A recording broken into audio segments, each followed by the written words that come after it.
રાજ્યમાં 100%થી વધુ વરસાદ વરસ્યો અને છતાંય નાગરિકો તરસ્યા છે। રાજકોટમાં પાણીની સમસ્યા સામે મહિલાઓ રણચંડી બની। કટારિયા ચોકડી પાસે રોષે ભરાયેલી મહિલાઓએ ચક્કાજામ કર્યો છે। પાણીની સમસ્યા સાથે પ્રાથમિક સુવિધાનો અભાવ હોવાનો પણ આક્ષેપ કરાયો છે। મહિલાઓએ કહ્યું, અઠવાડિયામાં માત્ર એકવાર પાણીનું ટેન્કર આવે છે। રોડ રસ્તા, પાણી સહિતની સામાન્ય સુવિધા તક નથી મળતી। તંત્રને અનેક વખત રજૂઆતો કરી છે અને છતાંય નિરાકરણ નથી આવતું। રજૂઆત કરવા છતાં અધિકારીને મળવા ન દેતા હોવાનો પણ આક્ષેપ કરાયો છે। રજૂઆત કરવા 10-10 વાર કચેરીએ ધક્કા ખાવા પડે છે। રોડ બ્લોક કરતા સ્થાનિક પોલીસની ટીમ પણ દોડી આવી હતી। પોલીસ અધિકારીએ મહિલાઓને સમજાવવા માટે પણ પ્રયાસ કર્યો। મહિલાઓની એક જ માંગ હતી કે પાણી અને પ્રાથમિક સુવિધા મળે।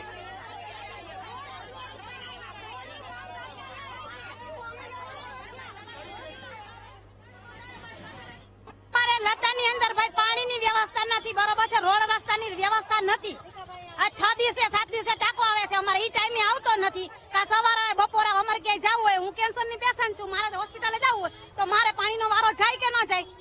આ કેટલી વાર રજૂઆત કરી, કોઈ અમારું હેને સાંભળતા જ નથી। અમારે પાણીની જ રોડ રસ્તા ગટર કાંઈ સુવિધા નથી। વેરો એકદમ લઈ લઈએ છીએ અને અમને પાણીનો અમે ઓફિસે ગયા હતા, અમને કોઈ જવાબ દેતું નથી।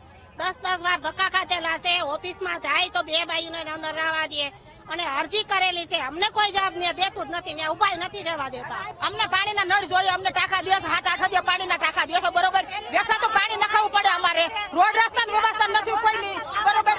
મચ્છર અને ગંદકી અને એટલી બીમારી થાય છે ને કે અમારા છોકરા માંદા પડ્યા રાખે છે વારંવાર।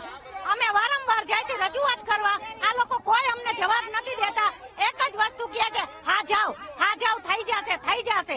આ કેટલા વર્ષથી આ રોડે નથી અને ગંદકી એટલી છે અને પાણીને તો પીવાનું પાણી બંધ કરી દીધું છે, વાપરવાનું બંધ કરી દીધું છે બરોબર। તો અમારે જવું કે અમે મજૂરી માણસો છે બરોબર, અમે પાણી ભરી કે અમે મજૂરી કરવા જાય, અમારે કરવાનું શું? પાણીના ટાંકા આવે તો ક્યાંક જવા આવવાનું હોય, લોકો કઈ જવાનું હોય તો કેમ કરવાનું? પાણીમાં ટાંકા વાળા વયા જાય તો શું કરવાનું? ત્યારે પાણીના ટાંકા વગર અમારે પાણી આવે તો